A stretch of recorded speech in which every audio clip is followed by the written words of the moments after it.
Part 1. Leonardo da Vinci, a mind that never rested. He was born poor. He had no formal education. He finished very little. And yet, centuries later, the world still calls him a genius. This is not a story about talent alone. This is a story about curiosity that never slept. Leonardo da Vinci was born in 1452 in a small village in Italy. He was born out of marriage, which meant he could not follow a traditional path. He could not become a lawyer. He could not become a scholar. From the very beginning, many doors were closed, but one door was always open: observation. From a young age, Leonardo looked at the world differently. He watched how water moved. He watched how light touched objects. He watched people, faces, hands, emotions. Again and again, he asked one simple question: how does this work? He was apprenticed to an artist in Florence, and very quickly it became clear. Leonardo was not just learning, he was exploring. He did not copy blindly. He experimented. He tested ideas. He made mistakes, and he learned from them.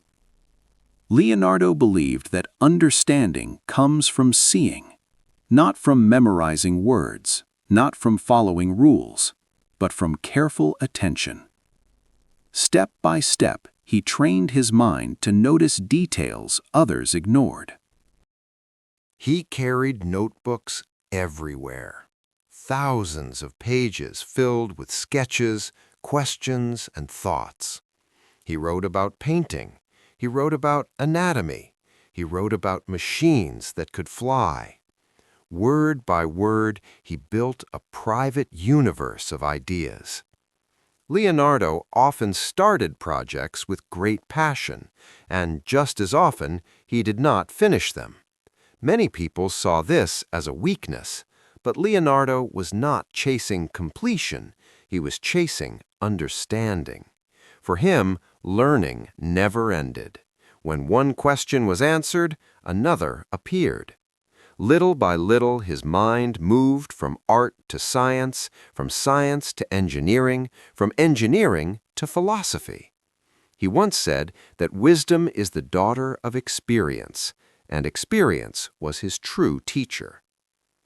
Leonardo da Vinci lived in a world without modern technology.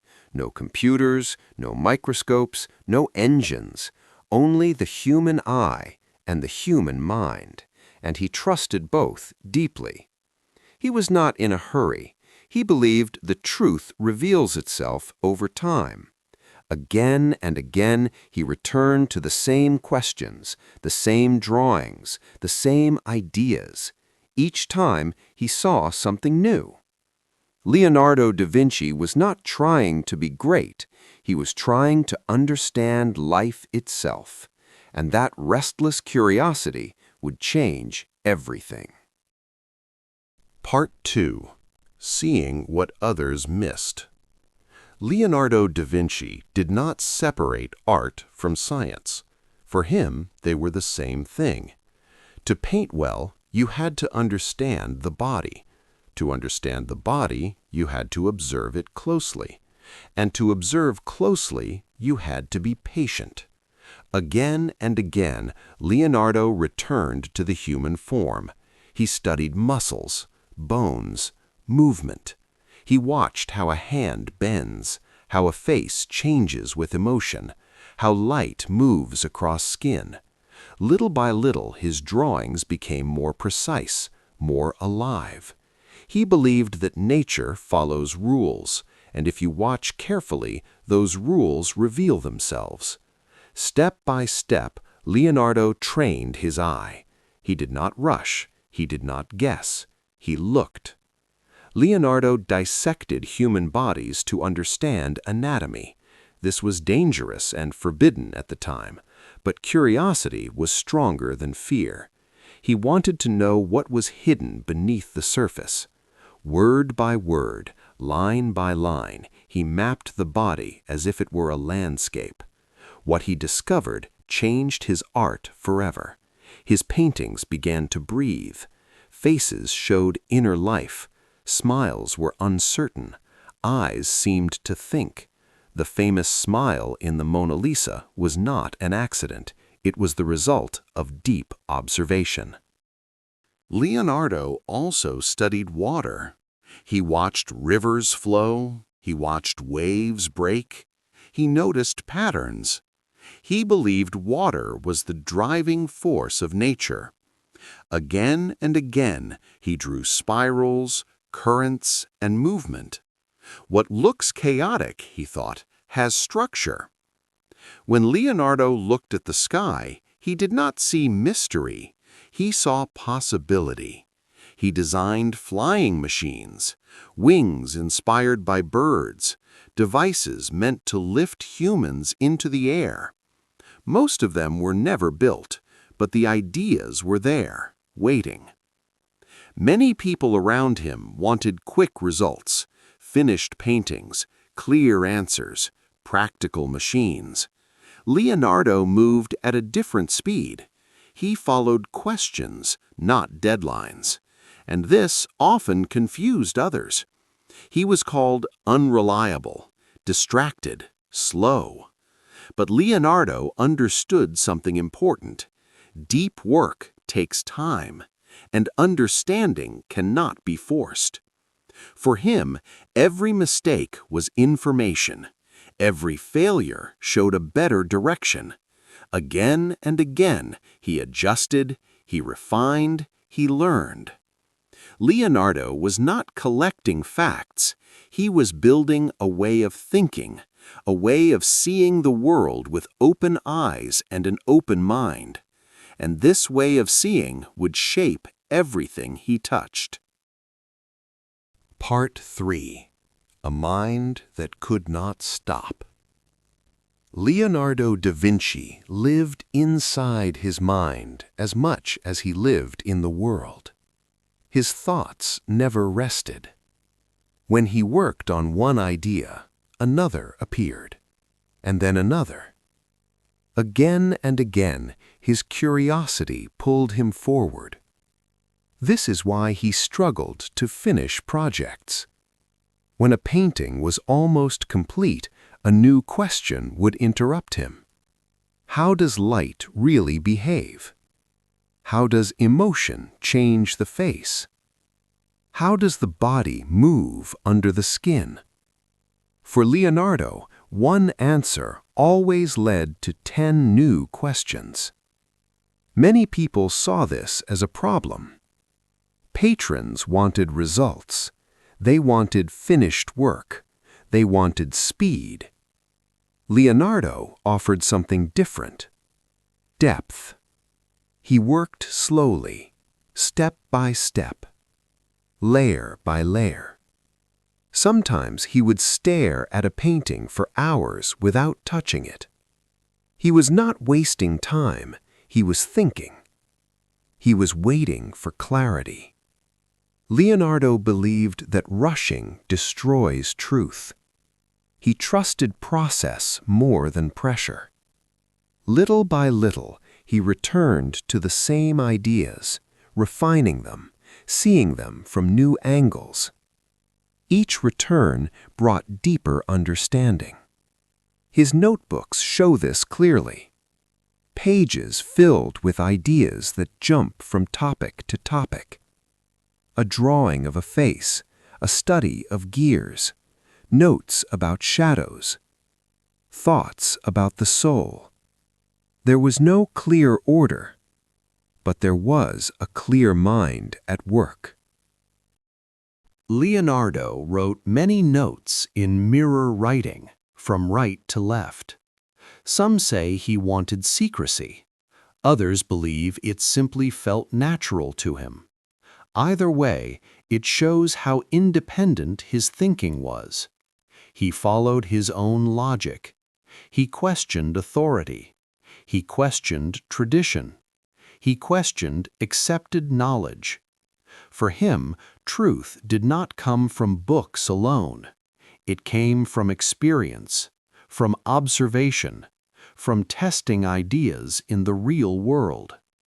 When something did not work, he did not give up. He adjusted. He learned. Failure was not an end, it was information. Leonardo understood something that many people miss. Genius is not about having all the answers. It is about never stopping the search. His mind moved constantly, from art to science, from science to philosophy, from philosophy back to art. And in this movement, something rare was created. Not perfection, but insight. And insight changes the way the world is seen. Part 4. Between Genius and Loneliness. Leonardo da Vinci was admired, but he was often alone. People respected his talent, yet few truly understood his mind. He moved too far ahead. He asked questions others were not ready to face. He lived in different cities: Florence, Milan, Rome. Again and again he started over. New patrons, new workshops, new expectations. But wherever he went, the pattern was the same: great ideas, slow progress, unfinished work. This created tension. Patrons complained. Promises were questioned. Leonardo felt pressure, but he did not change his nature. He could not work faster than his thoughts allowed. For him, quality came before approval. Little by little, he learned to accept this. He understood that his path would never be simple. He was not meant to fit into systems. He was meant to explore beyond them. Leonardo also understood something painful. Deep thinking often leads to distance. When your mind lives in questions, everyday conversations can feel empty. When you see complexity everywhere, simple answers no longer satisfy you. He spent long hours alone, writing, drawing, thinking. Silence was not his enemy. It was his workspace. Yet he was not cold. He cared deeply about humanity. His studies of faces show compassion. His interest in anatomy came from respect for life. He wanted to understand people, not control them. Leonardo da Vinci believed that everything in nature is connected. The body reflects the earth. Water reflects blood. Motion reflects thought. Step by step, he searched for unity in a fragmented world. As he grew older, his pace slowed even more, but his thinking deepened. He became less interested in fame and more interested in truth. Again and again, he returned to the same notebooks, adding new layers of meaning. He knew that many of his ideas would not be used in his lifetime, and he accepted that. Understanding was his reward. Leonardo da Vinci did not live for applause. He lived for insight. And insight, once gained, never disappears. Leonardo da Vinci died in 1519, far from the village where he was born. He left behind paintings, drawings, notebooks, and questions that still speak to us today. He did not leave a clear system. He did not leave finished answers. He left a way of thinking. For centuries, people tried to define him: artist, scientist, engineer, inventor. But Leonardo never accepted one role. He believed that life could not be understood from one angle. Again and again he returned to the same truth: everything is connected. His paintings changed how we see the human face. His studies of anatomy moved science forward. His ideas about flight appeared hundreds of years before technology could follow. Step by step, time caught up with his curiosity. Leonardo showed that learning is not about speed, it is about depth. It is not about knowing everything, it is about staying open. When others stopped asking, he continued. When others accepted answers, he searched further. Many of his works remained unfinished, but his influence was complete, because influence does not require perfection. It requires honesty. It requires attention. It requires the courage to look closely at the world. Leonardo trusted experience. He trusted observation. He trusted the human mind. Little by little, through careful work and endless curiosity, he showed what one person can do when they refuse to stop learning. His life reminds us of something simple. You do not need to know where the path leads. You only need to keep moving, one question at a time, one idea at a time. Learning works the same way. At first, everything feels unclear. Words feel distant. Progress feels slow. But if you stay curious, if you move forward step by step, understanding grows. Leonardo da Vinci never tried to master the world. He tried to understand it. And that is why his mind still lives. If this story helped you think, listen, and learn, you can continue this journey through other lives on this channel. You can discover the strength and intelligence of Cleopatra, a woman who ruled with mind, not force. You can travel into solitude with Robinson Crusoe, a story about survival, patience, and inner discipline. And you can explore ambition and power through the life of Alexander the Great, a man who wanted more than the world could give. Each of these stories is told in clear, simple English, step by step, to help you learn naturally through real human experience.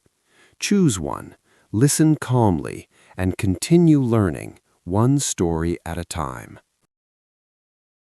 Thanks! Please subscribe and like. Spin a new yarn with us every week. See you there!